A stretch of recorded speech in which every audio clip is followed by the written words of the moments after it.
Hi there, I'm Molly. And I'm Jamie. We're the owners of Hired Hand Software. And this is Season 6 of our From the Pasture podcast. For more than 15 years, we've been helping breeders promote their pedigree livestock with our easy-to-use, animal management-driven website software. Each week, we bring you stories from the pasture, breeding philosophies, ranch traditions, cattle knowledge, and conversation with folks using Hired Hand to power their livestock marketing. So settle in for today's episode of From the Pasture with Hired Hand. Today on From the Pasture with Hired Hand, we're visiting with one of the most respected breeders of the Southeast, and someone whose story deserves to be told in full. Nancy Dunn of Rolling D Longhorns has been raising Texas Longhorns for over 35 years in Eclectic, Alabama. While her cattle are well known for their quality, with names like Dunn Lucky Dice making headlines at the legacy, many may not know the full story of Nancy herself. Her journey started with a 100-year-old family farm, the Carter family plantation in Monroe County, where she was raised around beef and dairy cattle and row crops. After studying agriculture at Auburn and a career with the USDA, Nancy built her own Longhorn program that has become one of the most recognized in the Southeast. But while her cattle may be the household name in the Longhorn world, Nancy herself worries that many of today's younger breeders don't know her personal story, her family roots, the history she carried forward, and the path that led her to build Rolling D Longhorns. That's part of why she is joining us today, not to share just her cattle's history, but her own. We'll talk about her family legacy, her own history in the breed, the cattle she's most proud of, and what it means to raise Texas Longhorns in Alabama. Welcome, Nancy. Thank you, Jamie. Thanks for waking up early today and chatting with us. I hope that's the worst part of the whole podcast. It will be. Waking I up promise. I promise. Well, Nancy, let's get started with your family's Carter family plantation. Tell us about the history and the role it's played for 5 generations. I was born there. My grandfather started at my grandparents. They had just a small dairy. They did their own hand milking at the time, had their own milk route, delivered the milk, long years ago. And then my father and my uncle continued there and row cropped beef cattle in addition to the dairy. Interesting tidbit, I never had store-bought milk until I started school. And then I thought, it's water. It's not even real milk, because we had, of course, non-homogenized milk, and it was so thick and good. And now I still drink full heavy cream in my coffee to this day, but I never knew what store-bought milk even tastes like. So, there's a difference for sure. Oh, absolutely. Absolutely.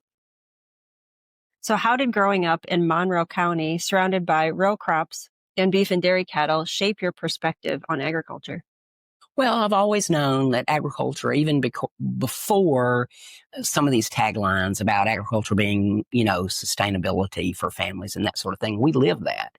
And, you hear people say land rich and money poor. And I would say that was probably the case with our family. We didn't have much. We grew up in a house that was built prior to the Civil War, an old log house. We had running water, but we did not have an indoor bathroom. We had an outhouse. And so I learned about that at an early age. I have all brothers, and I'm the only girl.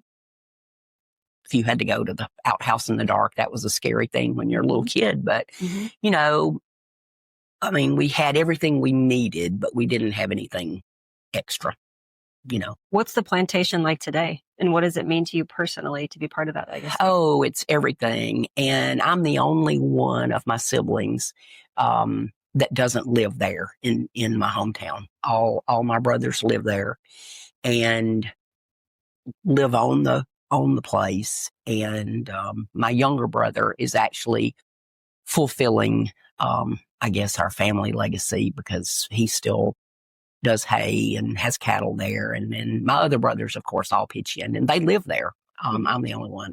I wish I lived there, but obviously we have our place a little further north. Yeah. We're a couple hours away from there. So I do get to go, not as often as I'd like, but it's still in full operation. And it's, of course, a beautiful place. And, where you're raised and been in your family for so long, it's a feeling like you can't explain to somebody unless they have that themselves, but it holds near and dear.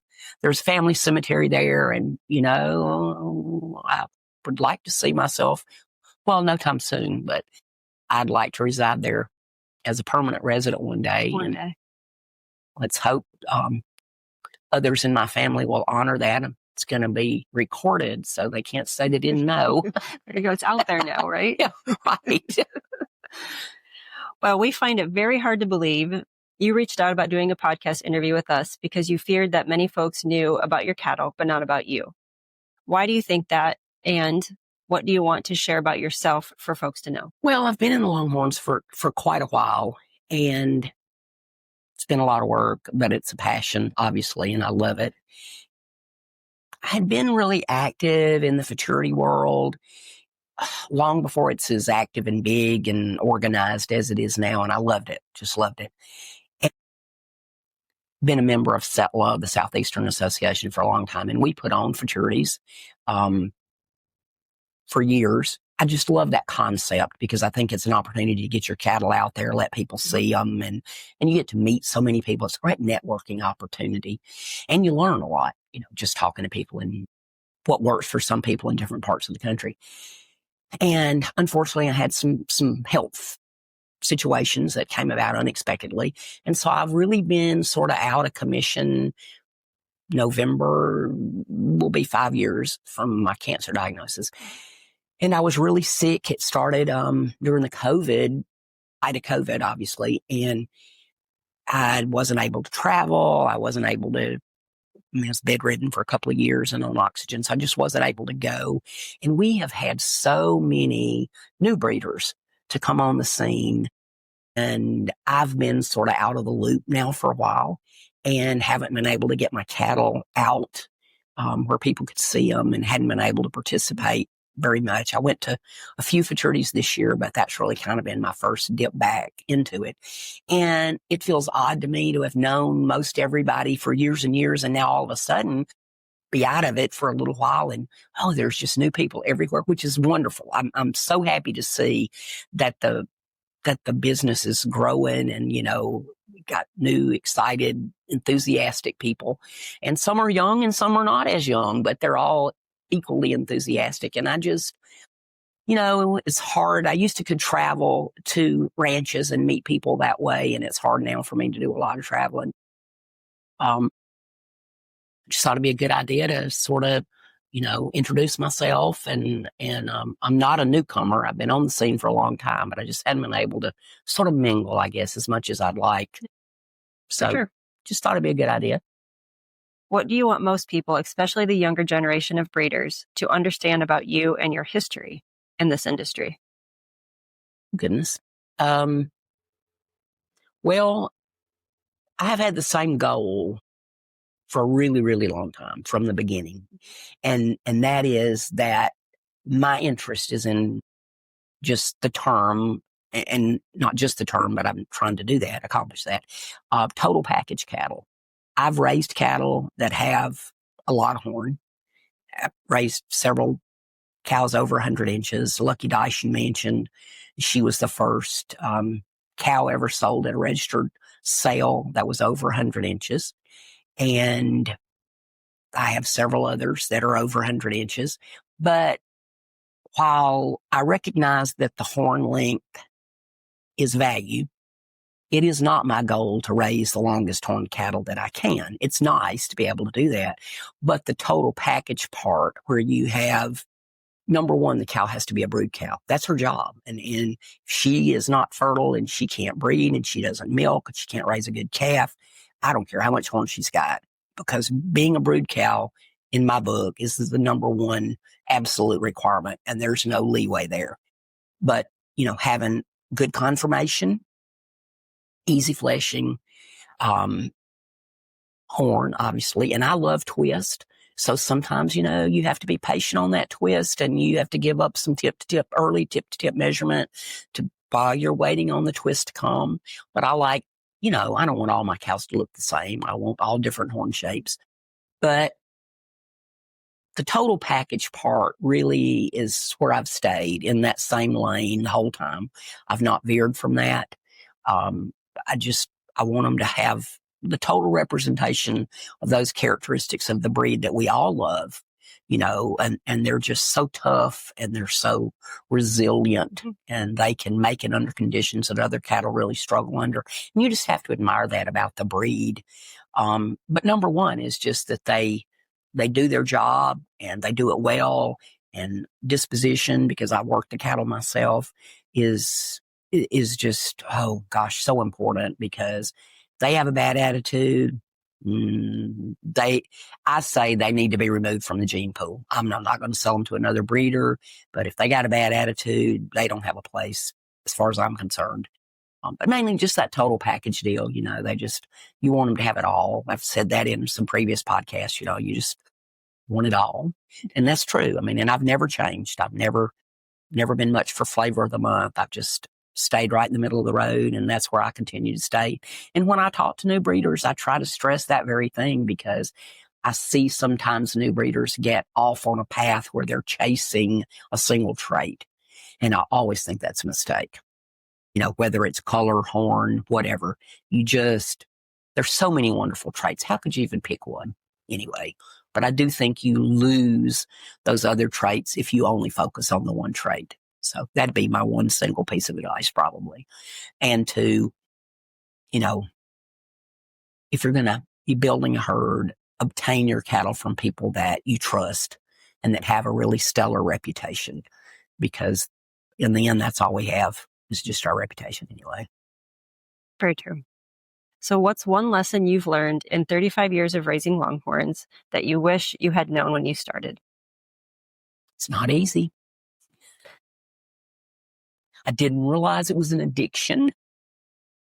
I like to refer to it as a passion. That just sounds so much better. It does sound better than addiction. It does. But it's true. It's both an addiction and a passion. You have to have patience. You really do. And if you think you're going to jump out there, and especially with twisty horn, and you're going to have that accomplished in a couple of years. The other thing I think is there's nothing wrong with acknowledging if you get into it and the cattle that you start with aren't taking you where you thought you were going to go. And that happens to a lot of new breeders. And in about 3 to 5 years, they're thinking, well, these cattle that I started with aren't taking me to the destination that I'm desiring. And when that happens, the best thing you can do is just start over. Don't be ashamed to start over. You're probably better off to get rid of some of those cattle, or sometimes people have to get rid of all of them and you just start over. And you can do that. There's no shame in that. It happens to everybody. Most people buy cattle from the first Longhorn person they ever come in contact with. First Longhorn cattle they see, they think they're magnificent, they're beautiful, and they just can't live without them. But what they don't understand yet, because they just don't know enough about the breed, is you may think on a scale of 1 to 10, you're buying in with an 8, and then later you find out, that was a number 2, because you haven't seen yet the other cattle that are out there, and you just buy from the first people. I think people should visit as many ranches as they can, go to events, see as many cattle as possible, and develop an eye for the traits that are out there and identify what it is that you like and what you want to breed for. We don't all have to want to breed for the same thing. There's nothing wrong with that. There are enough traits out there that you can choose whatever it is that you like. And if you just want cattle to admire and you don't want to be in the breeding business, trophy steers are a wonderful, wonderful thing, and you don't ever get disappointed, and you don't worry with calving or any of those. You don't have to have a bull. You just have them to admire. And what greater thing is just to have majestic Longhorns and less work, obviously less stress. So you can just raise steers if that's what you want to do, if you don't want to be in the breeding business. But identify what it is that you want to accomplish.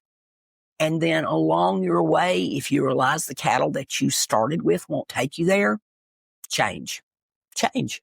Get rid of those cattle, add different genetics, and just continually work towards what it is that you want to do. Because, and I say this to people all the time, we don't all have to want to do the same thing. We don't have to want the same goals. You have to know what your goals are to make a plan on how to reach those goals. And sometimes we know so little when we get started, and there's no shame in that because you don't know what you don't know. And then as you go along, you'll learn it. And then I think sometimes people are hesitant to say, gee, I wish I'd started with different cattle, or now I think I want to do this. Do what you want. And if that means starting all over from scratch, just do it. And unfortunately, some people buy in at prices that maybe were not what the animal is worth, and then they have to take a little bit of a hit. And I hate when that happens. So you need to be really cautious when you buy from people. Know what you're getting. Know what you're getting. Sometimes people rush into it. They don't ask the right questions. They don't see the animals in person. And we have to remember that a photograph is only as good as the photographer.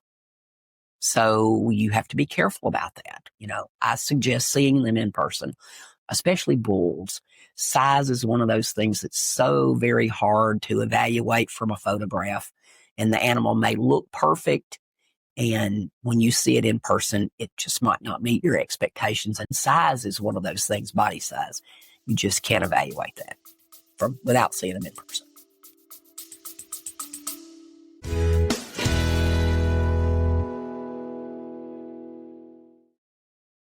There's a special kind of magic you only find at a true small-town rodeo, where history, community, and cowboy grit all meet in one arena. Since 1950, the Taylor Rodeo Association has proudly celebrated that spirit with the annual Taylor Texas Rodeo in the hometown of Bill Pickett. It's rodeo the way it was meant to be. Real cowboys, real cowgirls, and a real crowd participation. From wild steer saddling to mutton busting and the calf scramble, spectators don't just watch the action, they become part of it.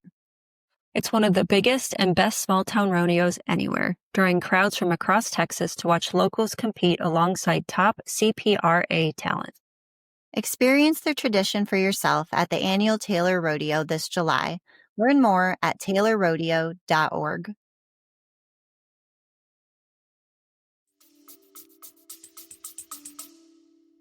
Well, let's talk about your journey into Longhorns now. So after Auburn and your work at the USDA, when did you first realize Longhorns were going to be the breed that you chose? Well, probably through team roping, really. My husband team roped. After years of working the chute for he and my son to team rope, I decided there was something wrong with that picture. They're never getting off their horse, and I'm working the chute. So I decided that I was going to learn to team rope at what would be considered to be an advanced age. I won't tell you the age, but I bought me an old horse that knew everything, and I started heading, and oh my goodness, I fell in love with team roping. And we would always acquire steers to team rope. And one year I said, this business of buying steers and then when they get too big, take them to the stockyard and just give them away. I said, I think I want to buy heifers. And then I'll start raising me some team ropers and team roping cattle. Anyway, so that's how I got started. And I actually bought a herd of registered cattle, but it was a divorce situation and they didn't agree on the paper. I didn't get the papers, although they were registered cattle. And I just fell in love with them. And because I'd been around cattle forever, beef cattle, but there's so many things I admire about Longhorns, and they're just so resilient and so, just everything about them. So then I started gradually just adding registered cattle, and I would sell some of my unregistered, save my money. My cattle have always had to pay for themselves. I'd sell a few unregistered ones, save my money, and replace them with the registered ones. Got hooked up with Jimmy Jones, who lives not, real far from me in Alabama, about an hour away. And, of course, Jimmy has stellar cattle and, reputation out of this world. And so I bought some older, proven producing cattle from him and sort of got started that way. And then, of course, at that time, bull partnerships were almost unheard of. And Jimmy was a big proponent of that. And that was a great thing for me. So I was able to get into some bull partnerships with some just extraordinary bulls and just sort of went from there, from the team roping, and gradually got into the registered part. And then from there, it's just become, everything. The passion took off. Oh, the passion took off. Yes. Yes. So over the years, you've raised some very influential cattle. Can you walk us through a few rolling D bred animals that have really made an impact? Wow. Well, and of course, we'd like to talk about Dunn Lucky Dice specifically. Well, I knew you did. I knew you did. But it really starts before there. Yep. Okay. And I would have to say JS Overdrive, Right. which was a bull raised by Stockton and Burton. And it's a bull that Jimmy and I partnered on with them. And he sired beautiful bodied and twisty horn cattle. And I still have one Overdrive daughter left. And she is, let's see, she's an 02 model. So she's 23 right now. And you would never know it. Amazing cow. And she is actually the granddam to one of my favorite cows, which is 200%. And 200% has been gracious enough she's a 50-50 daughter, to give me daughters. And you know how best to evaluate a cow if she gives you a lot of heifers. And she has done that. But she in her own right is a wonderful cow. And Lucky Dice as well, who, as I mentioned before, was one of the first over 100-inch cows. And she sold at the Legacy for $200,000, which for me was mind-blowing because I never in my wildest imagination would think that would happen. Sort of bittersweet in a way because that probably was the pinnacle, I guess, of my career in raising a cow over 100 inches and her bringing that amount of money. And I had consigned her already to the Legacy, and then I got sick and I wasn't even able to attend the sale, which was ironic to me that here's this great achievement and I couldn't even be there because I was bedridden at the time. And I did watch it online. But I always just thought that was interesting that, your greatest accomplishment in the cattle world. Your son was there to see it. My son was there. Yeah. He hauled her and good friends, and he was there. And I appreciate that greatly. But then I went on to sell her half-sister, Dunn Lucky Penny, not the following year, but the year after that. And she brought $195,000, and she's gone on to have even more horn than Lucky Dice. And who would have even dreamed that was possible, So who knew? I mean, they're great cattle. They have really strong mothers, and I feel adamant about the strength of the maternal side of the pedigree. I believe you have to have a great bull, without a doubt. You have to have a good herd sire. An interesting fact probably is, other than some recip cows that I have, I do not own any purchased females. All my females I bred and raised myself. So none of those genetics are outside genetics. When I add outside genetics, I do it by the use of an outcross bull. But all of my females are my own breeding. And I don't know how many folks there are out there that can say that. A few, but not a lot. Right. And it's not that I'm opposed to purchasing them, but I have the confidence in my female genetics because I've bred those for so long. And I know the strength that those cows can bring, to a mating. And that just gives me a little more confidence in them, I guess. So over your 35 years with Longhorns, what are some of the biggest changes you've seen in the breed itself in terms of cattle, genetics, and other breeding priorities? Well, obviously, who knew we would have the horn that we have today? There were days way back, when a 40-inch cow or even a 60-inch cow, and now we have cattle that are in their 90s at, very young ages, and who thought that would have ever happened? So those were goals, I guess, that I never really thought would happen, but they're here. And the other thing is futurities. when I started with the futurities, there were just a handful of futurities out there. And it was a relatively new, there had been some that had been started a lot longer than others. But now there are, I don't even know, you would know, I don't know how many futurities there are in a year. Gosh, I would say probably somewhere between 20 and 25, right. I think. There's a lot. Right. There's a futurity. Anytime, anywhere you want to go, they're there, and they're all over the country, which is great because it's hard to travel. Being from Alabama, traveling out west, which is where most of our futurities were when we first started doing futurities, it's a long haul. It's a hard trip, and you have to really be committed to it if you're going to travel a lot. And it's not easy, but it's worth it, I think. And it's a great way to promote your program. I've always said, especially being in Alabama, it's easier to take your cattle to the people sometimes than to get the people to come to see you, especially when you live in Alabama. And people are surprised that we have good cattle in the Southeast. People typically think that, Texas Longhorns have to come from Texas. And I've talked to new breeders before that are just getting started, and I would invite them to come see me. And they have said to me, well, we would, and they live in Alabama, we would, but we want real Texas Longhorns. Therefore, we're going to Texas. And I'm like, okay, great. I just said, see as many as you can before you make decisions on purchasing.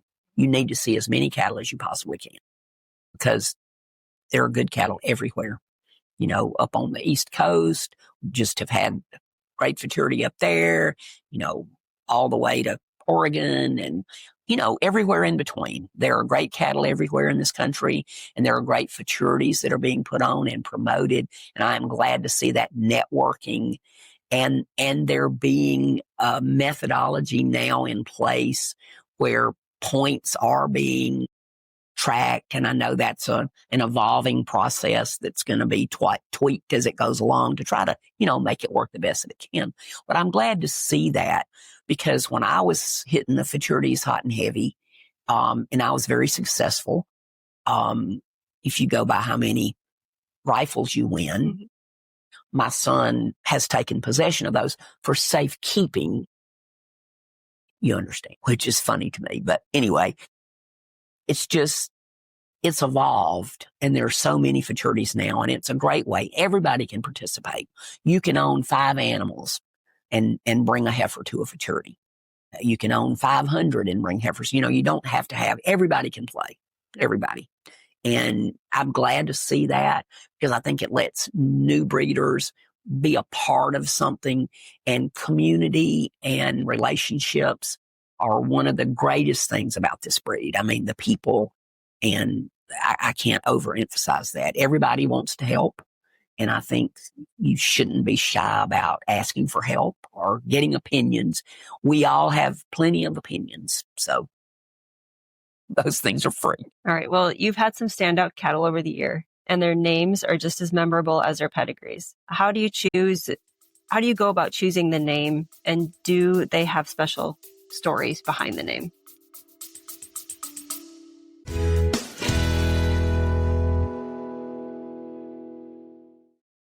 When you're running a ranch or taking care of animals, you need a feed store you can trust, one that knows the products, the lifestyle, and the community.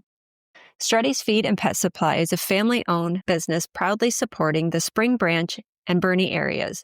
Their knowledgeable staff is always ready to help you find exactly what you need. From livestock, horse, and show feeds to pet supplies, wild bird feed, deer feeders, blinds, and lawn and garden essentials, Struddy's has you covered. With 2 convenient locations and top-quality brands, they're your one-stop shop for everything from cattle and horses to dogs, chickens, and wildlife. Visit Struddys.com to explore their products or stop by their Boerne or Spring Branch stores. Often they do. I try to name them something I can remember. And so if there's Siren Dam, if any combination of that name can be used, then I'm going to try to use that. I think it helps people as well remember the cattle's name, and you want that to be something that's memorable. And I think the other thing is try to keep their name concise. I have named cattle longer names before, like multiple words. And I think it's hard for people to remember it, hard for me to remember it. And then you get it, you say it wrong. I think using, if you have a prefix or a suffix, either one that you include in the naming of your animals, then just a couple of other words along with that, I think that's easier for people to remember. But I just try to, something that's catchy, and I always check and see if I come up with what I think is a really good idea. I'll go in and check in Horns and see if there are other animals named that same thing. And if there are in recent years, then I'll try not to use that. Now, if it was back in the 60s, then I probably would go ahead. And still, it's going to say Dunn. I put Dunn in front of all mine. One thing, here's a good learning point I'd like to mention. Maybe it's out of order, but there's a color of cattle that's called Dunn, and horses. And that Dunn is spelled D-U-N. And I often will see, and it always confuses me, could be on Facebook or it could be in the name of an animal. And they will say that it is a Dunn heifer or a Dunn animal, whatever it is. And they spell it D-U-N-N, which is how I spell my last name. And I'm immediately gets my attention because I'm thinking, I don't remember raising that animal. And then I realize it isn't my genetics, but they used the spelling of my name rather than the spelling of the color, which is confusing to me and might be confusing to other people. So we need to respect, and a lot of people don't realize this when they get started. Everybody has their ranch name or whatever they choose to identify their animals. And I think we all need to learn to respect that only the breeder should be using whatever that prefix or suffix is. And I don't mean just for myself, but whatever the initials are, whatever the name of their ranch is, just because you have an animal that has those names in its pedigree, it is not good etiquette. I don't think it's against the rules, but it is confusing. You don't use another breeder's name or suffix when you name your animals. Only the breeder gets to do that. Now, when you breed your animals, you use your suffix for your ranch or whatever you've chosen. And I see that all the time, especially just because my name happens to be the same word as a color. And anytime I see Dunn, I'm like, oh, and I'm looking and I'm like, oh, I didn't raise that animal, but it's got my name in it. Yeah. So just a helpful hint. A lot of breeders don't realize that, and they don't mean any disrespect. They're just using that name because it's on the pedigree. And that isn't. Well, your last name, you can also use it as a fun play on words as well. Mm-hmm. Dunn, meaning D-O-N-E, and how you spell your name, D-U-N-N. So we know that you've had some memorable cattle names over the year, mm-hmm. and Rolling D has its stamp on the breed, right? So we thought we'd play a little game with you called Is It Dunn? D-U-N. D-U-N or D-U-N-N? Well, hold up. Oh, hold up. Sorry. So here's how it works. Reading ahead. Yeah. So here's how it works. We'll say a name that includes the word Dunn, D-U-N-N, or D-O-N-E, okay. And you tell us whether you've ever actually used it for a Longhorn or if it's something we made up. Or could I use it in the future if you give me a good idea? You can definitely use it in the future, okay. Yes. Great. All right, so here it goes. The first one is Done Deal. I believe I have had a done deal and also a done redeal. Okay. The second one is Done in the Oven. I've never done that, no.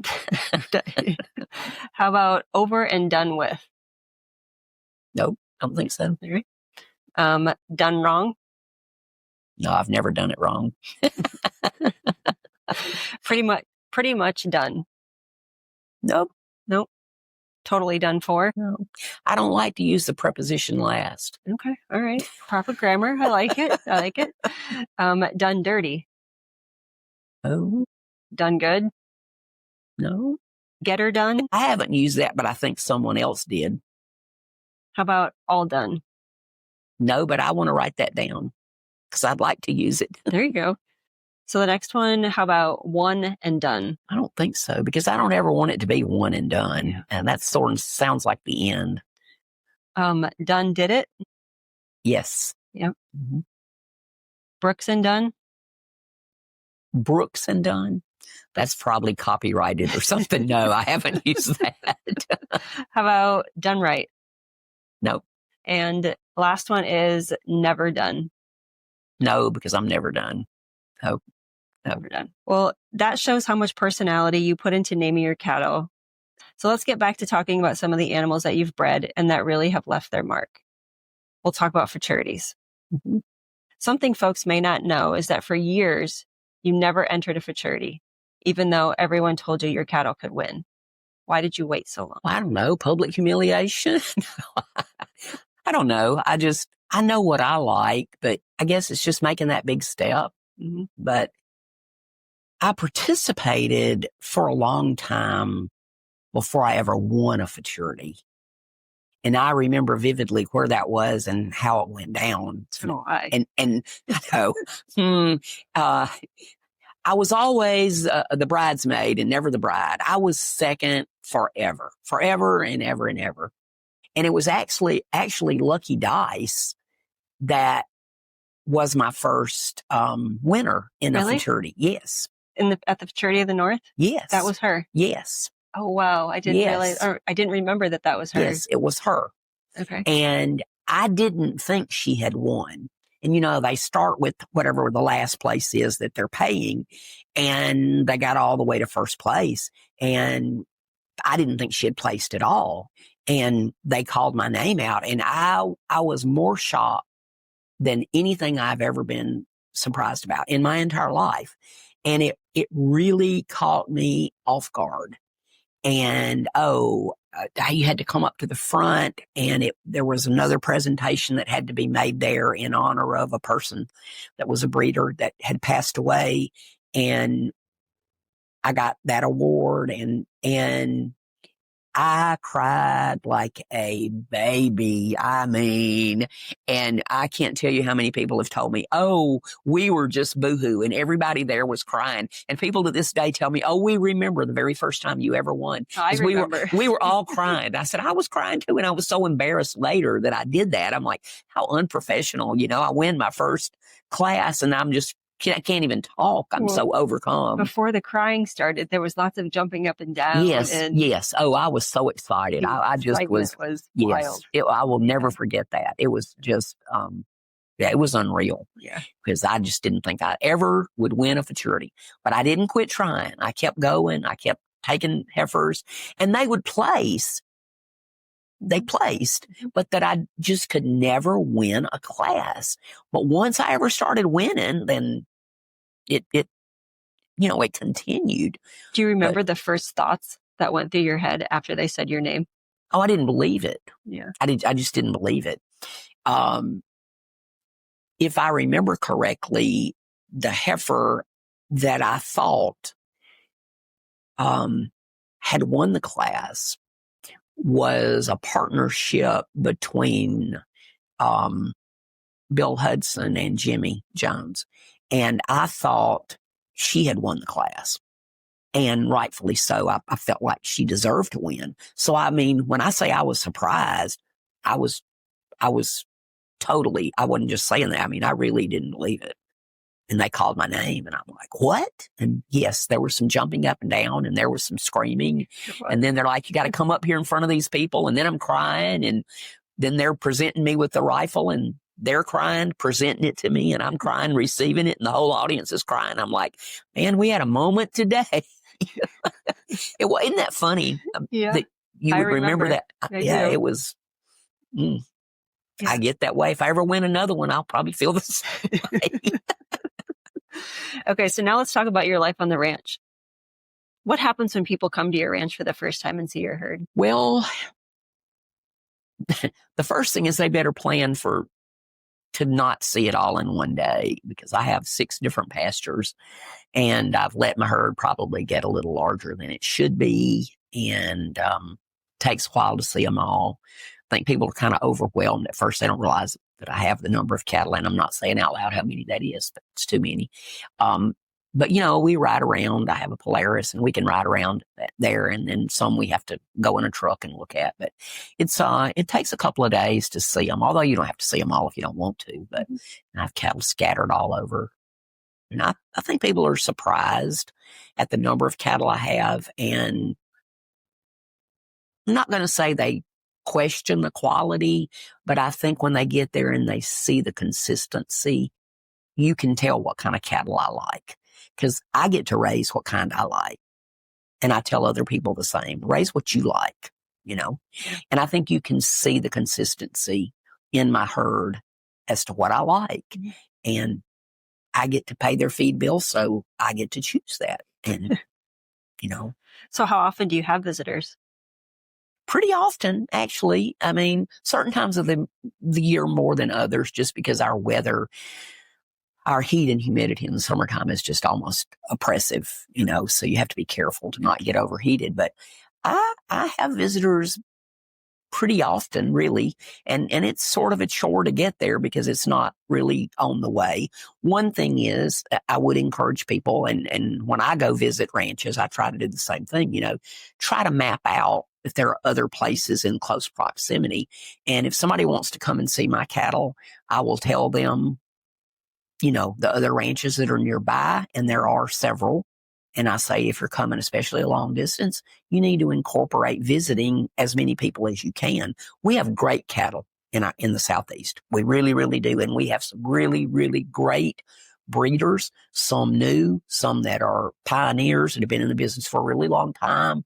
We've mentioned some of those names. I mean, Jimmy Jones, Terry King, Neil Merriman he and Stan don't live far from me. Reed and Ashley Toller. I mean, I don't want to mention everybody. Terry and Tammy King live just right over the Florida line. We've got folks to the north of us in Tennessee. Mike and Mary Blundell, James, Julie Guthrie.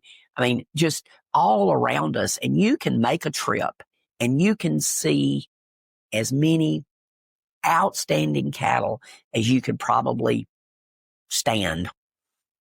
You will be cow drunk when you're through. Seriously, we talked about being cow drunk earlier today, but you truly can. But we just have so many breeders in our area. And if you're going to come make a visit, I say, not because I don't want people to come see me, I do, but why miss that opportunity to see as many cattle in that geographical area that you can? And I always tell people that. I mention the names. I tell them how far the other breeders are away from me. I just think that it's important that people see as many cattle as they can to try to help them evaluate their own program, see where you want to go, and maybe see what you don't want to do. Not that I'm saying that's the case with the other breeders, but it does help you learn differences in cattle. And the more cattle I think you can see, the better you will be at selecting cattle that best meet your needs. And we're just fortunate in our area that we have a lot of exemplary breeders. I mean, really, I'm proud to know them and proud to be friends with them. And, they've helped me, over the years. And they're just, they're like family. And Longhorn breeders, I think, on the whole, we feel like we're family, and we're always looking to add people to the family. That's true. Yeah. So I feel that is something I'm passionate about, as well as the cattle. And I missed that probably more than anything when I was out of commission. I was so accustomed to being around that family, and all of a sudden I wasn't able to go to events, and, it was a huge void, and I'll tell you, laying in a bed and staring at the ceiling for 2 years and not being able to take care of your cattle or be outside. I'm not an indoor person, just, not being able to participate not only in my day-to-day care of the cattle, but not seeing the friends that I have that I would come in contact with at the different event. And I missed that terribly. I really did. That was a hard thing. And it really helped me put my life in perspective. And, family is number one above all else. And, if it weren't for the power of prayer, I can tell you I would not be here today. And that is the truth. You can believe it or not, but it was that bad. But, man, I miss the people so much. So I'm so happy now to be out and, get to visit again and so many new people. That's the great part. The business is just booming. And I'm so happy to see that for everybody.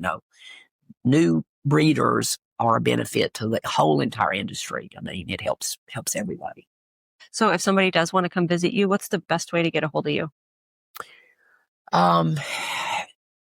You can call me, you can text me. I mean, I have a website, so you can, go through the website. The website's not updated, I might add. It needs to be. The phone number's good. The website needs to be updated. That is the one thing. I'm so busy, I'm having a hard time getting it updated. And I apologize for that. I hope at some point it will be back updated. But yeah, I mean, there's a lot of ways to contact me. I mean, just, phone, email, whatever. So, And I love having company. I love having people there. And we try to make it fun and, just look at a lot of cattle and talk and, it's fun. So you once told your husband, if I have to explain it to you, there's no way you're going to understand it.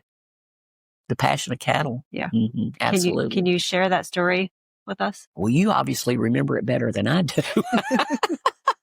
I say it all the time, but I've said it so many times, I'm not sure I know exactly which time you're referring to. All right. Okay. But I do say that all the time, It's a passion and you either feel it or you don't. And I know. I do know. I believe this is what you're referring to. Before I retired, when I would come home in the afternoon, I would go directly to the pasture and just sit with my cattle and just look at them. I had a fairly stressful job. When you work with the public and you work with money, it's always stressful. The two together, even worse. But I would come home and I would immediately, before I did anything else, before I even went to my house, I would just go sit in the pasture with the cattle and just sit in the middle of them and just do nothing. Look at them, just enjoy, kind of just relax. And one day he said, what in the world are you doing? Every day you go out there and you just sit and you just look at those cattle.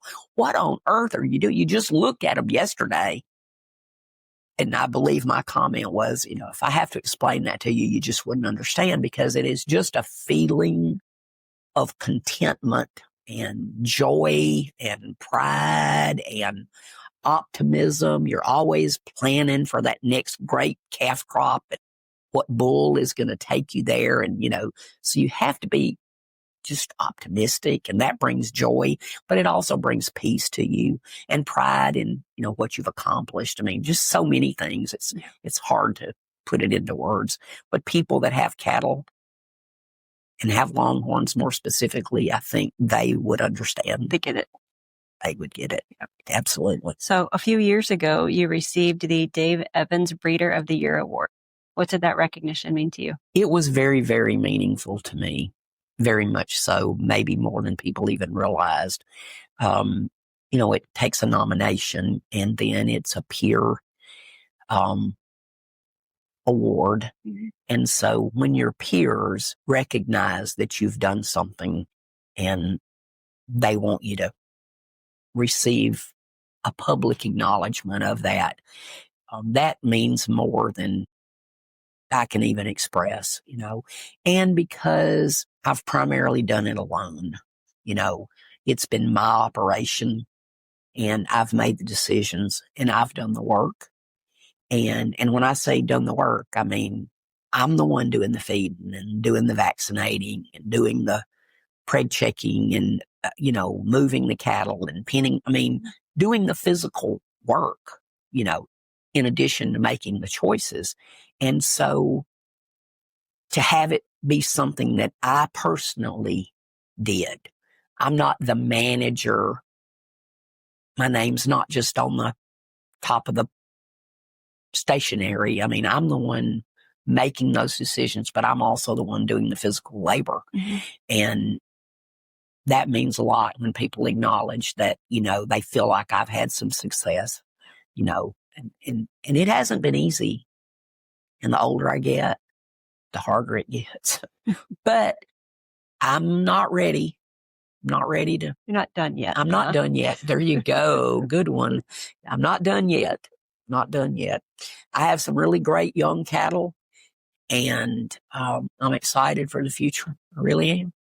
Well, it's been a privilege to talk to you today, Nancy. Oh, thank you, Jamie. Your story is proof that raising Texas Longhorns isn't just about producing great cattle. It's about the heritage, family, and carving your own path in the breed. From the Carter family plantation to your own Rolling D program, you have shown what's possible when you stay committed to quality and passion, no matter where you're located. We're grateful that you shared not just your cattle success with us, but also the personal history behind them. That's it. We're done. It's a wrap.